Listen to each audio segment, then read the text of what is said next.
If beauty is in the eye of the beholder, then humor is in the voice of the author.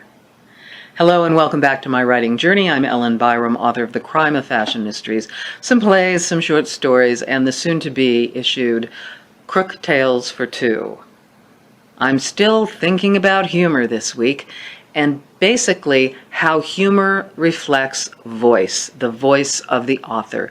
Ideally, if you heard a section of a book and you didn't know who the author was, you could be able to guess who the writer was that penned the piece.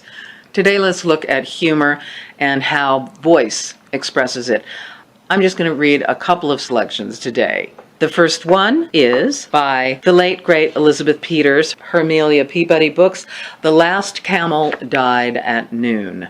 Keep in mind that these characters are English, if who knows what it's going to sound like coming out of my mouth, but they are delightful. They express immediately who you are dealing with. And while each line might not be a laugh-out funny line, it all adds to the whole. To the readers who have encountered my distinguished husband in the flesh or in the pages of my earlier works, it will come as no surprise to learn that he reacted to the camel's death as if the animal had committed suicide for the sole purpose of inconveniencing him. Eyes blazing like sapphires in his tanned and chiseled face, he plucked the hat from his head, flung it upon the sand, and kicked it a considerable distance before turning his furious glare on me. "Curse it, Amelia! I told you this was a harebrained scheme." "Yes, Emerson, you did," I replied, "in those precise words, if I am not mistaken. If you will cast your mind back to our first discussion of this enterprise, you may remember that I was in full agreement with you." "Then what?" Emerson turned in a circle. "Boundless and bare, as the poet puts it, the lone and level sands stretched far away. Then what the devil are we doing here?" Emerson bellowed. Read it to find out what happens. Although you know up front, the last camel died at noon. And then I will contrast that with a piece that I'm writing for my new book, Crook Tales. This is the opening of my new book.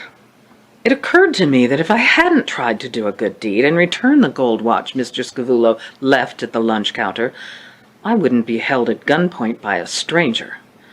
That was the problem with good deeds. Unintended consequences. I had no idea that following Scavullo would bring trouble. For heaven's sakes, I used to see him and his wife at Sunday Mass at Our Lady of Pompeii.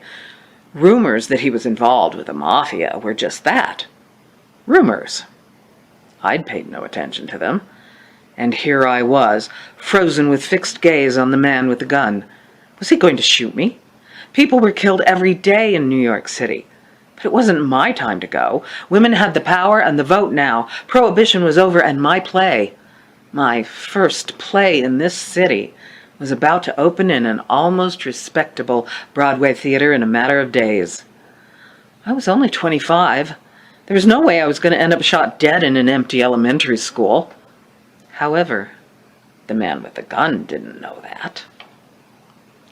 So you can tell every time you open a book, the voice should be wildly different from the last book you read by a separate author. I would also like to point out that humor doesn't belong to today. It doesn't belong to us specifically. This book, Timberline, is sort of nonfiction, although Gene Fowler, the author, later a screenwriter, was often accused of embellishing the truth, but he has a wonderful way with words. However, I was hard-pressed to pick lines that were strictly humorous, lines without a lot of profanity. But it is a delightful book about the founding of the Denver Post by two rapscallions, Harry Tamman and Fred Bonfils. They pulled a lot of stunts, they highlighted the news, they angered everybody, they were really funny. So the impression you have after you read this book is very funny, but line to line, you're not so sure. If you want to have a feeling of what Bonfils was like, Fred Bonfils was a tight-fisted miser. He had two daughters who both grew up to do very good works. His daughter, Helen Bonfils, helped establish the DCPA, the Denver Center for Performing Arts, but she also, in 1943, She funded the building of Holy Ghost Church in Denver. It is a lovely church, gorgeous, and she once said to the late auditor, Dennis Gallagher, "Dennis, do you want to know why I built Holy Ghost Church? I built it so my father could get into purgatory." So if you want to read a fun book about a newspaper that really was a newspaper, the old Denver Post, not the one right now. If you get the Post right now, what you're going to get is a lot of articles from the Associated Press and the New York Times, and very few homegrown articles. But it's fun.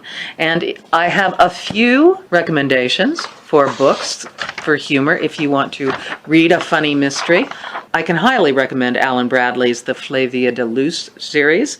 The first one is The Sweetness at the Bottom of the Pie. These are mysteries about a precocious 12-year-old girl who is a chemistry genius.